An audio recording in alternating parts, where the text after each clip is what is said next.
Hello and welcome to Fortel's latest Lunch and Learn. Today we're talking about suicide for World Suicide Prevention Day. This is obviously a tough topic and one which we know will cause some triggers for some people.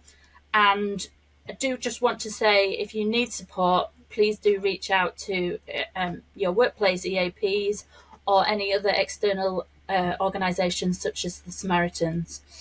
So today we have three guests. The first one is Phillip from the Jordan Legacy.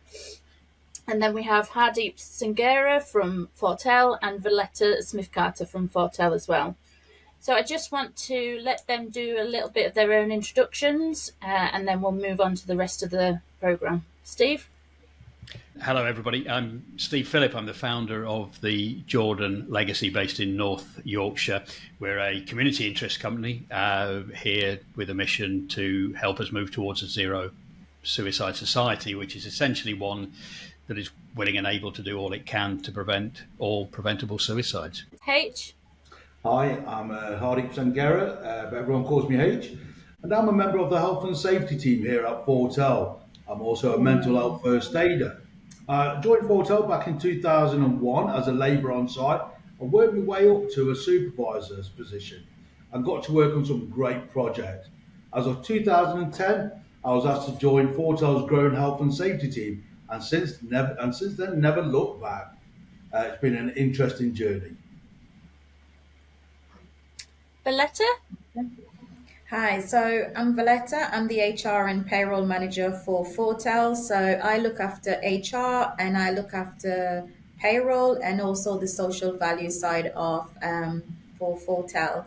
I joined Fortel back in 2023, so just over a year ago, and looking forward to this webinar to kind of learn a bit more, especially from Steve, who is becoming an expert. And to see how we can support our workers and also with our clients within Fortel and the wider construction industry. Thanks, Veleta.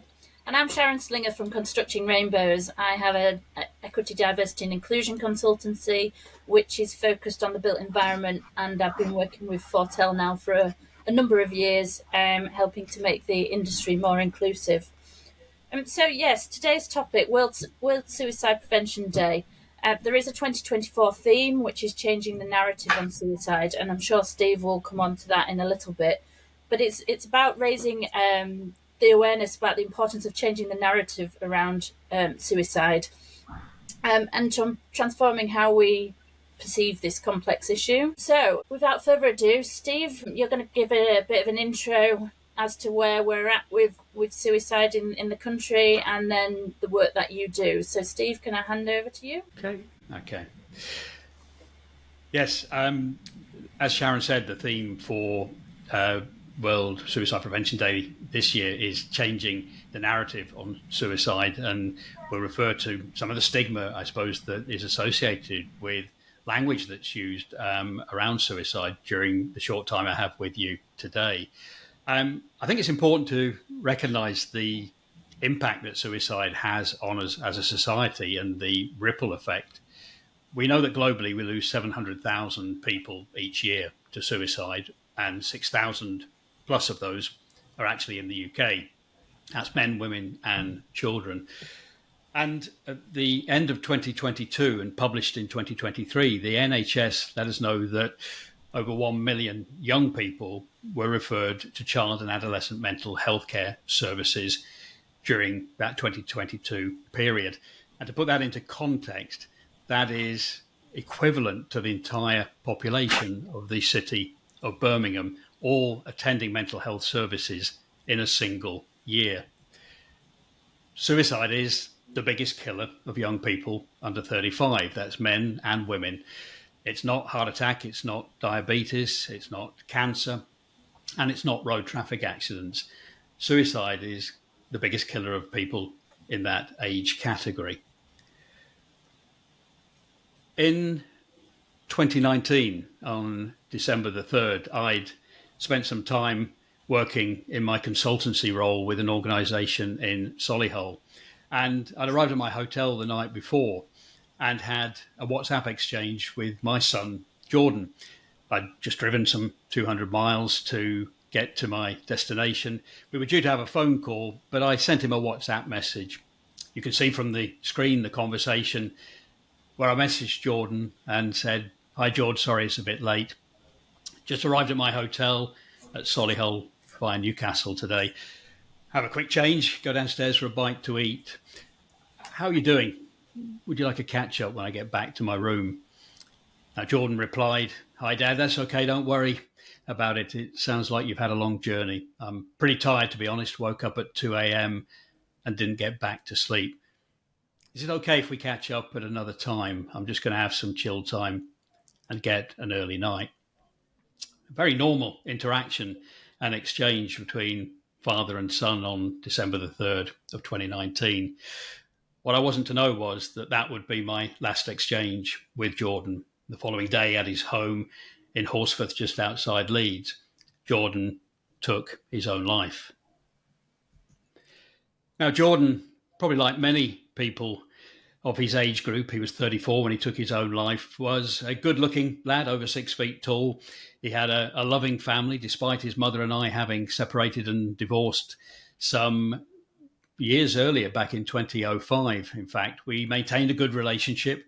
And in fact, my ex-wife and my current wife, Jordan's stepmother, have a really good relationship and get on really well. Something that my 87-year-old mother from a different generation finds a little odd when the three of us are sitting on a sofa together. Jordan had a great relationship with his partner, Charlotte. He had a huge network of friends. He had his own house, and he had a good job with the office, Independent Office for Police Conduct, the IOPC. So in many respects, Jordan had so much going for him. And outwardly, from anyone looking in, Jordan was the poster boy in some respects. The guy described as the person that would light up a room when he walked into it. His dance moves, apparently, at weddings and events were legendary. And if any of his friends were with him on a Saturday night out in Leeds or Newcastle, it wasn't unusual for them to look over their shoulder and see Jordan bent down, talking to someone who was maybe homeless or a busker on the street. He was a very compassionate individual and often the first to hop in a car and go and support any of his mates who were struggling. What few knew was that he actually was suffering with clinical anxiety and depression, something he was diagnosed with back in 2015. One of the things that I've learned during my time with the Jordan legacy is that for every death by suicide, 135 other people are impacted by that death. We obviously assume that's going to be loved ones, but we also know that anyone associated with that person, friends and relatives and work colleagues, anyone that knew that individual can become impacted by that death. In fact, those bereaved by suicide directly, people like myself, are at a 63% increased risk of attempting to take our own lives as a direct result. There's also an economic cost, which almost sounds crass to talk about when we're talking about the loss of human life and potential here. But recently, the Samaritans shared a report that suggested that for each suicide in the UK, there is a cost to the UK economy of £1.45 million. And you might ask, where does that cost come from? Well, immediately it comes from the emergency services, the first responders called out. There is then legal costs, maybe coroner's inquests and court cases and other legal expenses to deal with. There's a support for the family and the loved one, maybe for a number of years through therapy and counselling. And of course, there's the loss to the economy of future earnings and contributions from that individual, depending on what age they were when they died. In fact, if we look at the 6,000 suicides that take place every year and that cost to the economy of each one, that means that suicide deaths in the UK are costing the UK economy some £10 billion, an incredible amount of money. And I, for one, certainly believe that if we were to reinvest even a fraction of that in our mental health and suicide prevention services in this country, we could save many of those lives. Suicide is a topic that for a period of time we were dealing with very well in the UK. And the graph that you can see here, that is published by the Office for National Statistics, shows the suicide rate in England and Wales since 1981 up until 2021, up until recently, the most recent data we had. And you can see that there is a steady downward trend in suicides from 1981 till around about 2007, 2008. And for some of you on the call today, you might recall that that was a period where we saw a great recession globally. In fact, some would say the greatest recession since the Second World War. And there's much evidence and research to suggest that during times of hardship and recession, suicide numbers would generally will increase. And in fact, we did see that at that time. But after that period, as the world economy recovered, what we started to see was suicide numbers flatlining, and in fact, in some cases, increasing. And in fact, for the last almost 16 years now, we have not seen a steady decline in suicide numbers.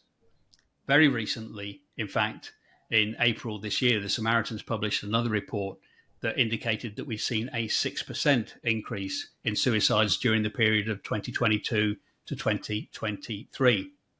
That's 8% increase in female suicides and 5% for men. In fact, there have been increases in suicide across virtually every gender age gap. Clearly, whatever we're doing as a society at the moment and national government strategies to reduce and prevent suicides, they're not working as effectively as they could be. So the data, 6% average increase in suicides right across every gender age group. We need to start the conversation, and very much the theme for World Suicide Prevention Day and the International Association of Suicide Prevention says we've got to start the conversation as communities, within our workplaces, within our schools, and society generally. It's a topic that has often been taboo with a lot of stigma. Stigma comes in many forms, of course, and that can be cultural from different backgrounds. We do a lot of work at the Jordan Legacy and speak to people in the Southern Asian communities and certain cultures of that nature where mental health and suicide conversations are considered absolutely taboo and against the religion. But we are seeing breakthroughs in many of those communities now. It can be the shame that a family experiences following the death of a loved one by suicide, or it can be simply us being stigmatized by what we think other people might feel if we were to tell someone that we had a mental illness. However, we'd be very quick to tell somebody we injured our leg playing football, or we maybe had some physical illness of some kind. So promoting the conversation is really critical. And one of the most important messages that we get across at the Jordan Legacy is the importance about speaking to somebody who you believe may be having suicidal thoughts. And there is a myth out there that if you use the word suicide when speaking to somebody like that you will actually plant the seed in that person's mind. Now, all the research and evidence has dispelled that myth many, many times, and yet it still exists and creates a certain degree of stigma. In fact, from our own research, we can tell you that from those people that have been approached and asked that question, are you considering ending your own life? Then in most cases, it's been a huge relief for them. The first time somebody has asked them a question that they've been wanting to talk about for some time. So we believe it's really important that you have that conversation with somebody who you might be concerned about. It's really important that we listen to people better and seek to understand and ask better questions. Again, much of the research within healthcare settings globally shows that when the question is asked, are you considering ending your own life? Much earlier on in the process, you have a much greater increased chance of saving that person's life if they do have a plan to end their life. And I think you've got to be prepared to ask that really difficult question. Are you considering ending your own life? Are you considering suicide? It's a question I've had to ask people more times than I would like to have done in the recent years since Jordan's death. But it was a question that I was never educated to ask or even consider was something I should be asking my son who had clinical anxiety and depression. But it's something really, really important we need to consider. And with that in mind, we published as the Jordan Legacy in 2023 a report called Moving Towards a Zero Suicide Society. The Jordan Legacy runs many panel discussion events, delivers many talks, and does research and work around suicide prevention, partnering with many organisations and charities around the UK and overseas. The report that we published in 23 looked at the areas of suicide prevention within our society there where practical solutions could be implemented, and by implementing them we could save lives. In fact, we took that report and created the image of the jigsaw puzzle you can see on the screen, with different areas and pieces of that puzzle that if they were all to come together working in a collaborative manner, we could make a significant reduction to those numbers of suicides in the UK. We even included a missing piece in that jigsaw, all the things we don't yet know about suicide prevention that we could maybe learn even from outside of the world of suicide prevention. But one of the key things that formed one of the building blocks to this puzzle was a suicide educated and activated public. When Jordan had mental health issues, I was very poorly educated about what that meant. It was only subsequent to his death that I started to learn much more about mental health and suicide prevention. I believe, just as with any physical illness, that we need to become better educated as a society. We need to know how to spot the signs. We need to know how to have the conversation. We need to know how to ask that difficult question. And just leaving you with one final thought today is there is an excellent organisation that we are associated with called the Zero Suicide Alliance. On their website, under ZSA training, you will find a short 20-minute online training video endorsed by the NHS. It has been downloaded hundreds and thousands of times by people all over the world. And in that 20 minutes, just a fraction of your lunch break, you would learn how to spot the signs that someone is struggling, how to open up a conversation with them, how to ask them that difficult question, and then signpost them to professional help. And if I could give you one takeaway from this session today, is please go and visit the Zero Suicide Alliance website, access that training with a cup of coffee, and learn the skills that could help you save a life. Everything we do at the Jordan Legacy and everything we should be doing in suicide prevention and mental health is centered around hope. And we know, and the statistics prove, that suicide is one of the most preventable deaths in our society. The research shows that most people who attempt suicide do not actually want to die, but they actually want to remove themselves from the chronic mental pain or physical pain that they're experiencing at the time. Most suicides, therefore, are preventable. And if we can go forward with that hope in mind and learn what we need to learn within our organisations and provide the necessary training and support, I believe we can make a significant reduction to the number of suicides that we experience in the UK. Thank you. Thanks, Steve, and thank you for sharing Jordan's story. I know kind of the work that you've done since his death has been really great and must have had such an impact on many people. So thank you for sharing that. I'm also going to, after this session, go on that training. 20 minutes, anyone can do it. It's not taking up much of your day, is it? Absolutely. I just want to pass over to Fortel now. So H and Veleta, you've been doing work at Fortel around mental health. Do you want to just kind of summarise the work that you've been doing as well? Yeah. So in our organisation, we have numerous mental health first aiders as well, not just inside the office, but also out on site. Our safety team and our contract managers, they're all mental health first aiders. And they visit site regularly, but they're trying to catch up with as many of the operatives on site, but we do try to catch up with the supervisors who are working with the operatives on site on a regular basis and trying to ask them, if everyone's okay, if there's anything that we should be worried about or need to have a chat with. We also have our EAP tellers that provides information on mental health and topics around suicide and depression, stress, and so on. Besides giving you tips on finance, fitness, and methods of relaxing, and this is all available for all our workforce at no extra cost to them. So they've got easy access to that, just an app on their phone. Obviously, we're proud to sponsor the Lighthouse charity. We have Mates in Minds, who also provide external support to our workforce and our mental health first aiders as well. We also carry out the starting the conversation. We have our own bespoke Fortel mental health awareness training, and we created a bit just like Steve touched on earlier. We created a new South Asian mental health awareness presentation. We do have a lot of members from the South Asian community in the construction industry, and we realised that as we're talking about mental health out on site, members of the South Asian community would just sit there and have very little participation in the presentation. And it was at this time a young Sikh gentleman from Yorkshire took his own life by jumping off the M623 bridge. I'm sure it was called the M623. He jumped off. And the reaction on the social media from the South Asian community was shocking.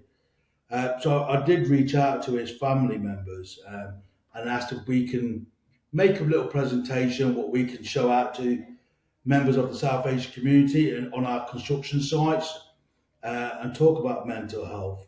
His sister spoke to her parents about it, and the family gave their blessing straight away. So we created this. We went back to his sister, showed it, and she was more than happy. She loved every minute of it. Her exact words were, even if it just saves one person, it's definitely worth doing.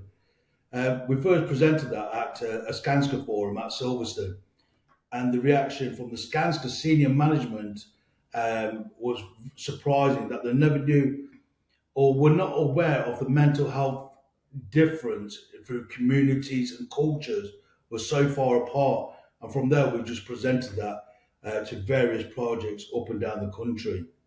I am happy to say that in the 2023 last year at the Highway Heroes Awards, we won an award for that one, and our security division Nexus are shortlisted in this year's Highway Heroes Awards as well.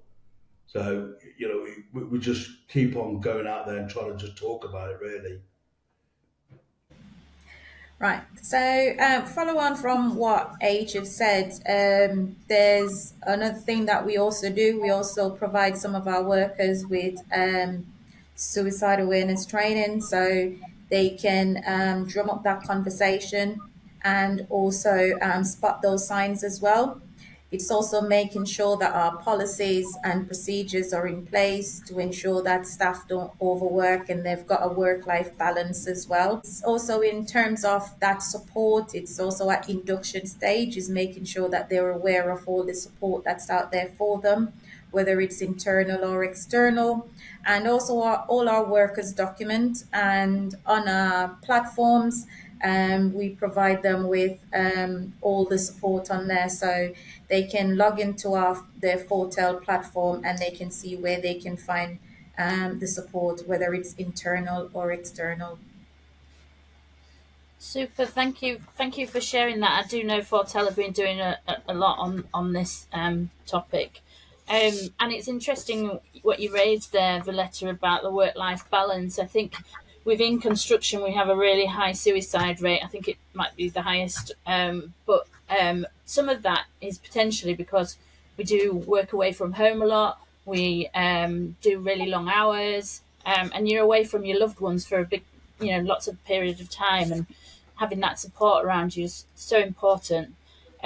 Also interesting what you raised about the intersectionality around the minority groups, and it's not just race, but other minority groups also have higher mental health struggles. So we really need to kind of focus on those as well. Just back to you, Steve. So this World Suicide Prevention Day, start the conversation is the topic. I know some people really struggle with this for fear of saying the wrong thing, so they just go silent, which is not what we need. But terminology does change over time, and I think there's that fear of getting it wrong. So what's the current thinking around terminology, and why does that matter?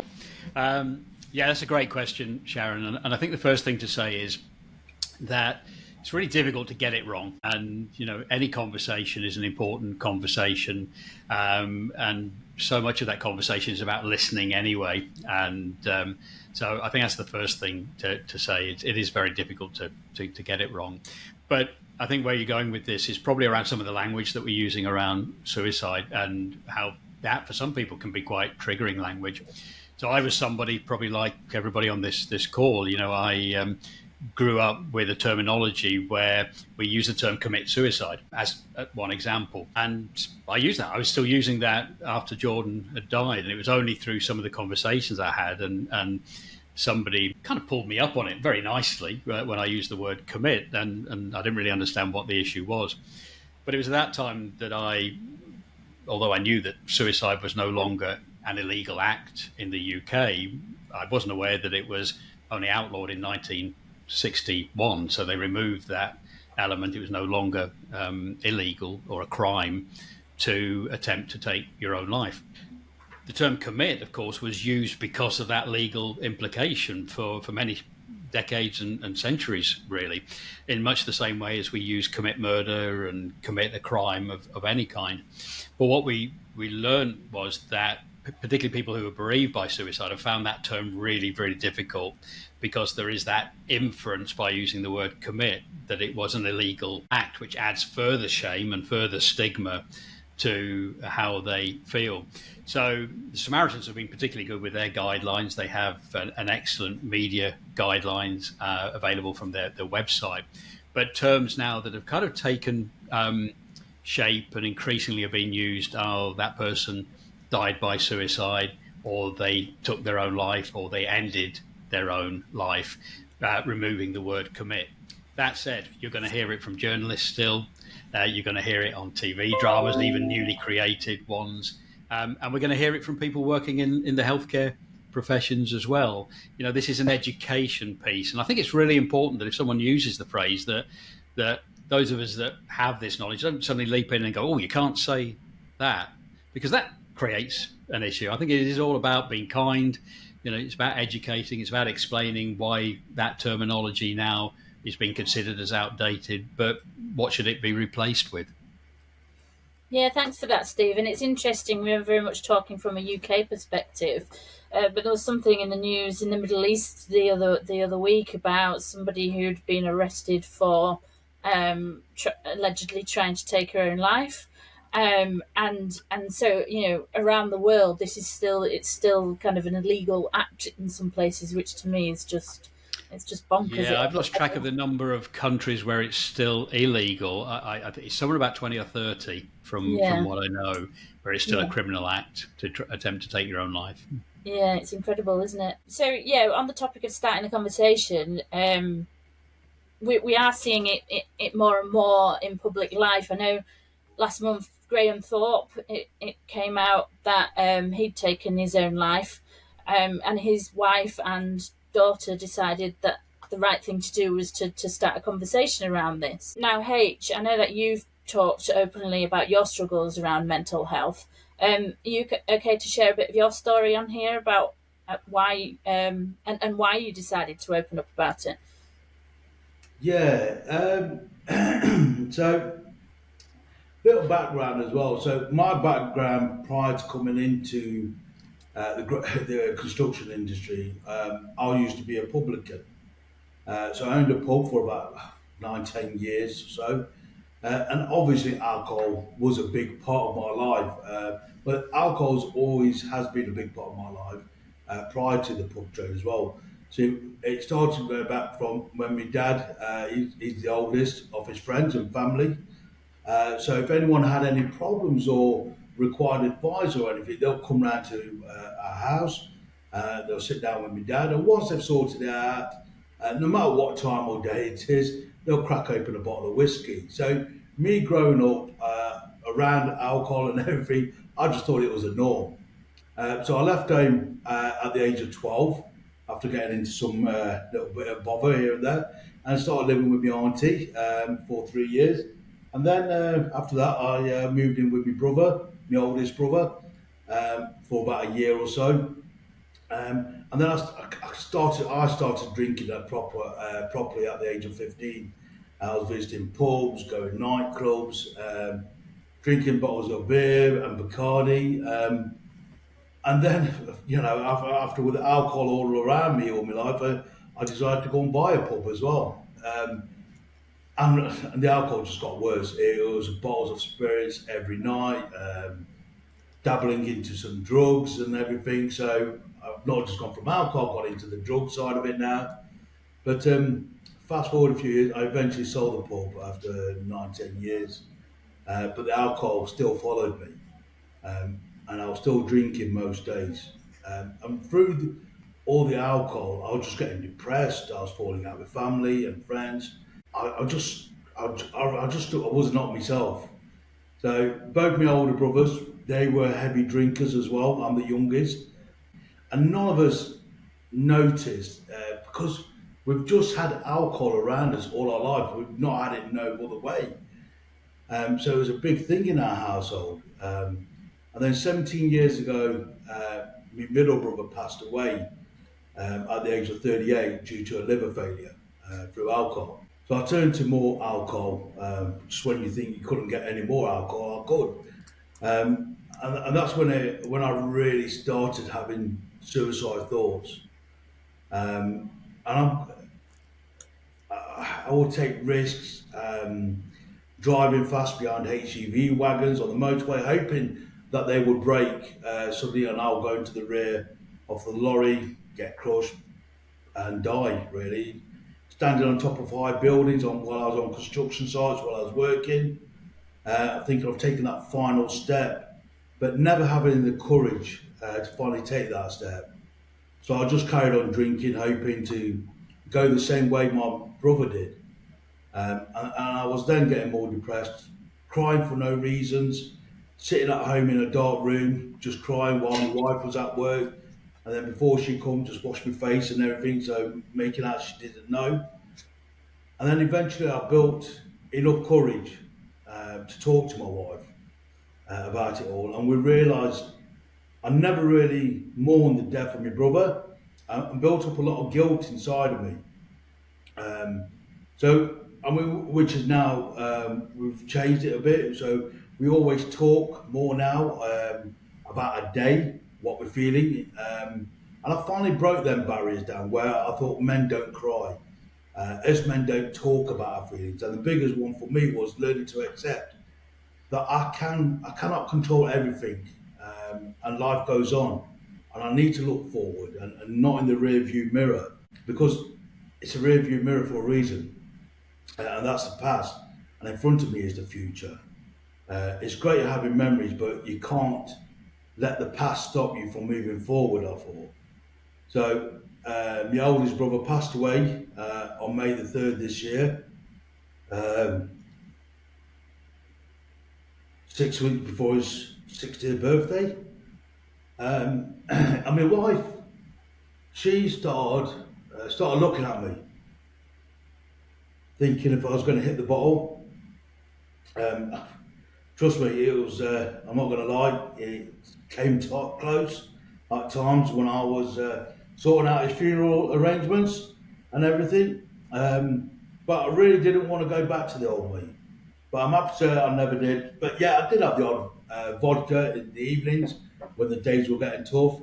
But I just had the odd one or two, leave it as that, and then sit down, have a chat with the missus. But yeah, I just didn't want to go that way. I was not going to bring the old me back.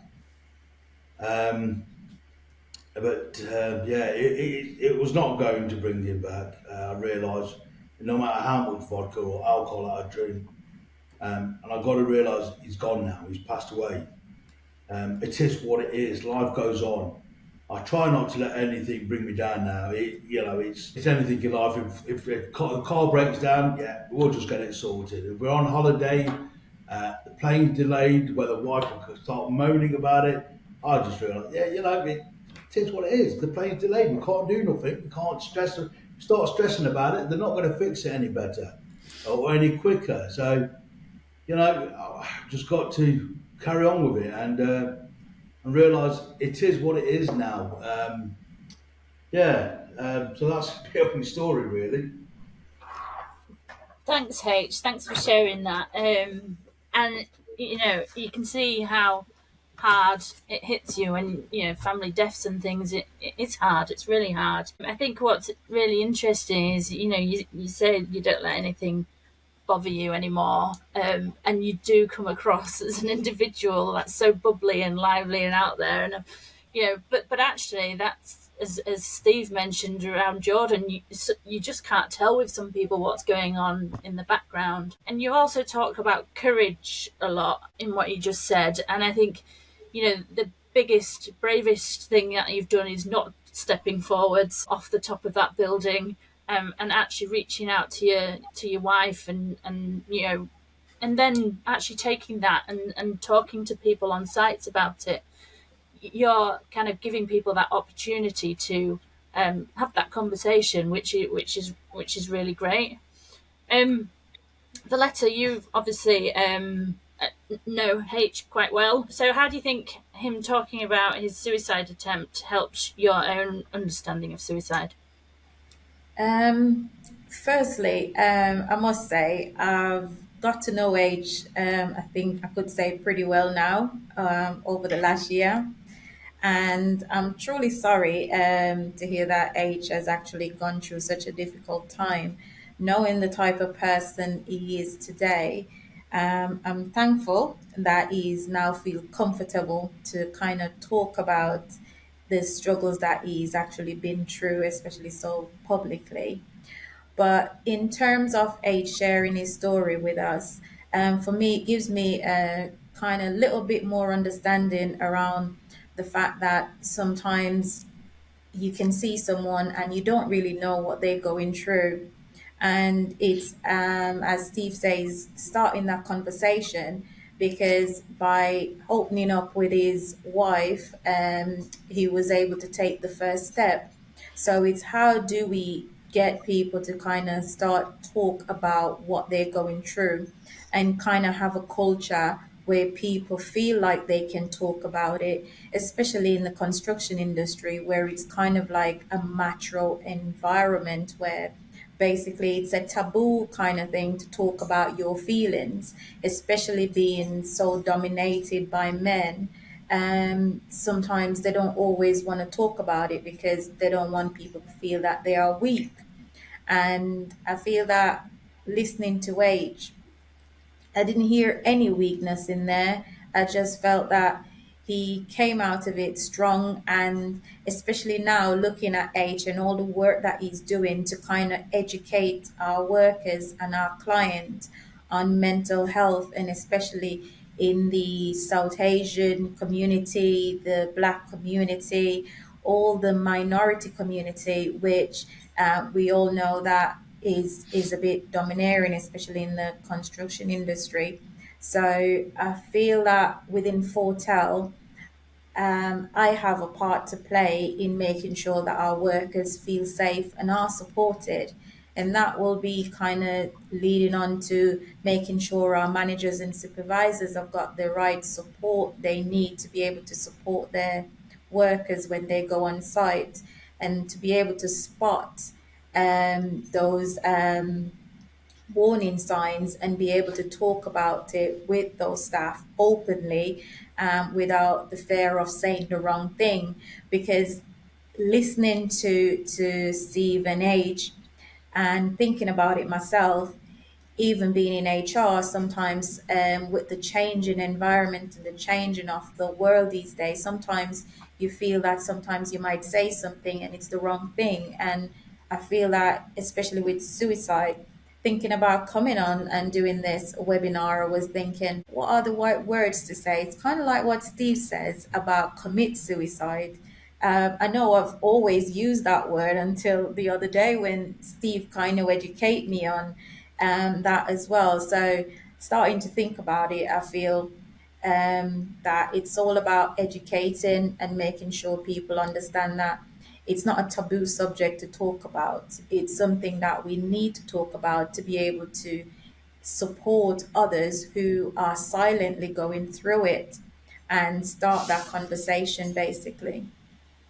Yeah, I think you're completely right, the letter, and that macho image in our industry is literally killing people.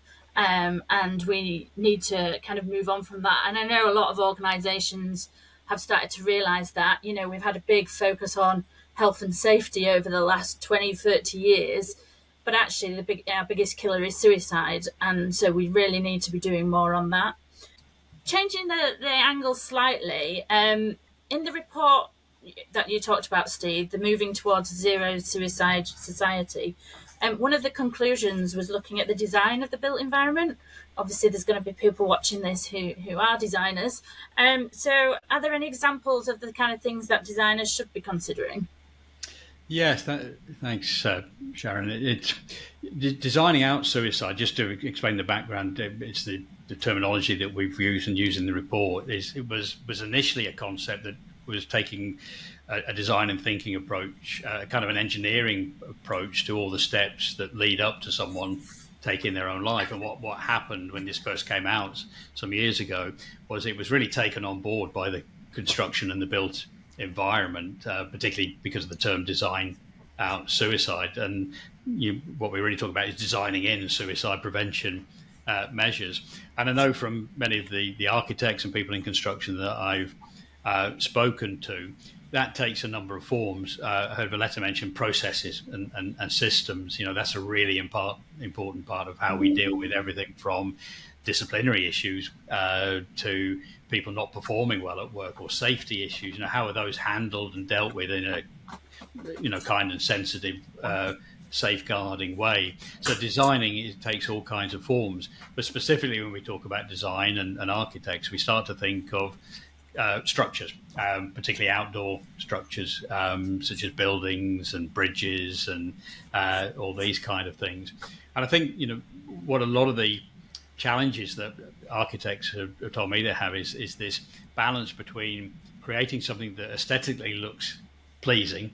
It's a nice environment to be part of. Take a bridge, for example, that wherever that may be, many bridges are used for people to meet and cross, beautiful places in our country. And yet, sadly, we know there are also places that people will choose to end their own lives. So many of the challenges for architects that they've shared with me is how do we get that balance of safety and accessibility and just a pleasing looking bridge without barriers and barbed wires around there. And we've seen some fantastic examples from some of the architect firms around the country of how and overseas about how this has been undertaken at the moment. There's even thinking around architecture and design, such as high-rise blocks, where for many years the obvious thing we would look at, or architects would look at, would be windows. How do we safeguard a window to stop someone from accidentally falling out?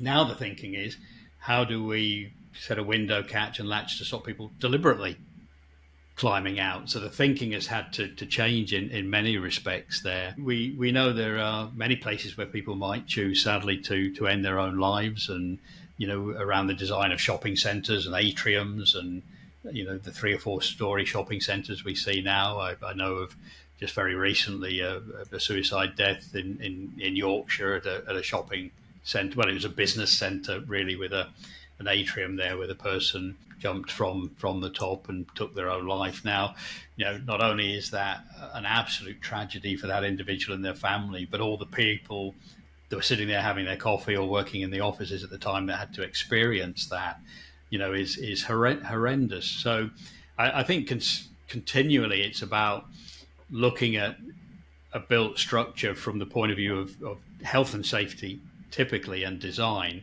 but also understanding suicide is an important part of an architect's role, I think, in terms of, well, what does cause people to consider taking their own lives? What are some of the methods that they consider taking? Is that likely to happen on anything that I design at some time in the future? And if that's the case, how do I mitigate the risk?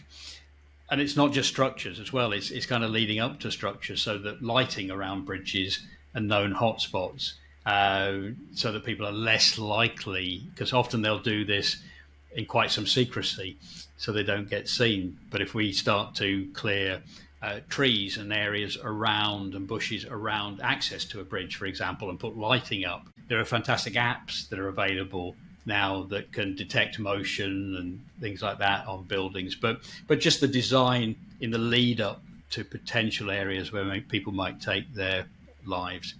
And another area I think is the design from a psychological well-being perspective, whether this is designing housing communities, are they conducive to good psychological well-being? Or does someone have to access a building or an apartment complex where they don't have their own front door and they have to go down darkened corridors, and the only time they ever see anyone is maybe when they walk to the shops, and they don't see anyone in their community. We know some great projects there where housing complexes and apartment complexes have been deliberately designed to allow that community feel and spirit as soon as you walk out of the front door. So I think they're just some examples, really, Sharon, from architects that I've spoken to before in terms of how we can, prevent suicides and reduce the risk and create a psychologically safer environment, really. Yeah, thanks for that, Steve. I think that's really interesting, the bit about community, because loneliness is a big thing, isn't it? Around mental health, and actually, if we could get that community spirit back that we kind of used to have in some areas, rather than being siloed in our own little houses, then actually that will help support people. So, yeah, thanks for that. That's really interesting. Some of the work that's going on with some of the architects. Just we're running out of time, so I'll just start to think about next steps. Veleta, what next steps are you going to be considering at Fortel to create a zero suicide society? Okay, so in terms of plans here at Fortel, so it's continue with our training basically. So that is through workshops like the Make It Stick campaign, the South Asian awareness that H runs. So we continue to do those as well as raise awareness through seminars like these, make sure our workers and have got all the right resources and signpost them to the right places where they can get support and guidance, whether that's through our online portal support as well. Also providing that support with their mental health. So I know H is on call with our workers, being our well-being champion. It's continued to provide these workers with with the support that they need, and kind of promote our EAP, employee assistance program, more with our workers, so they know where they can access support as and when they need it 24/7. Also, make sure that all our managers, sometimes when you change managers, it might mean that you are slow to kind of get them trained on mental health, first aid, or suicide awareness. So it's making sure that our managers and supervisors are all well trained and be able to spot and have those conversations when they go on site as well, and is overall fostering a work environment where our workers feel open and able to talk about what they're going through, because they know that we'll provide them with the support and the guidance and signpost them to where they can get support. And also, in terms of mental health, is mental health well-being surveys, maybe relaunching those shortly as well, to make sure that we can follow up on our workers and identify those early warning signs as well. um, as we work with a lot of clients, it's also collaborating with our clients to make sure that they can also spot those early warning signs, and they're also talking about the issue and making sure that they provide the support when our workers are actually placed within their care as well. And it's also best practice. So liaising with our industry peers to make sure that we are sharing best practice and how we can support our workforce as well. And also, in terms of that, is making sure that everyone feels supported. Basically, everyone feel that they can talk about it or talk to someone about whatever it is they're feeling. And it's also recognizing and making sure that all our managers recognize that sometimes someone might seem that they're okay, but they're not always okay. And sometimes when someone start acting up, instead of thinking that they're just being difficult, it's kind of understanding what's kind of driving and what's driving behind the way they're behaving as well. So not just jumping to the conclusion that they're just being difficult. It's having that conversation and seeing whether they need support and whether they need some kind of guidance in accessing those supports as well. That's great, Veleta, and I'm looking forward to seeing all of that in action. I think you made a great point about the "Are you okay?" piece. I think we know that you're supposed to ask more than once because especially in our country, we always say "Yeah, fine," and then actually we're not fine. So asking twice and making sure that we are listening to the answer as well. So to close out, we like to close out with some actions for people to take away. So H, can you give me one action that you'd like everyone to do after leaving this webinar? Yeah, talk, open up, don't bottle it up. If you've got some kind of mind, talk to someone. It could be anyone. Talk to a work colleague, your GP, talk to a friend, your partner, anyone. Just talk about it. That was my biggest change. I do advise anyone to do that as well. Super, Steve. Yeah, I think I'll echo what I said earlier, Sharon, and that is go to that video, go to the Zero Suicide Alliance training, take 20 minutes out of your lunch break or wherever. As you said earlier, it's no time at all, and learn these important skills. They will help you potentially save a life. And Veleta. I would say talk to the people around you. Don't be afraid to talk about that suicidal thought or suicide. Um, if you feel that someone is struggling, and don't be afraid to ask that question. Brilliant. Super. Well, I think this has been a great session. Hopefully, our viewers have learnt quite a bit. So, thanks, Steve, H, and Veleta, and particularly Steve and H for sharing their stories, which I know can be quite difficult. So, will, as I said before, we'll signpost you to some of the documents we've talked about and to places that you can go and get that support. And we will hopefully see you next time for our next Lunch and Learn, which will be coming up in a few months' time. Thanks a lot.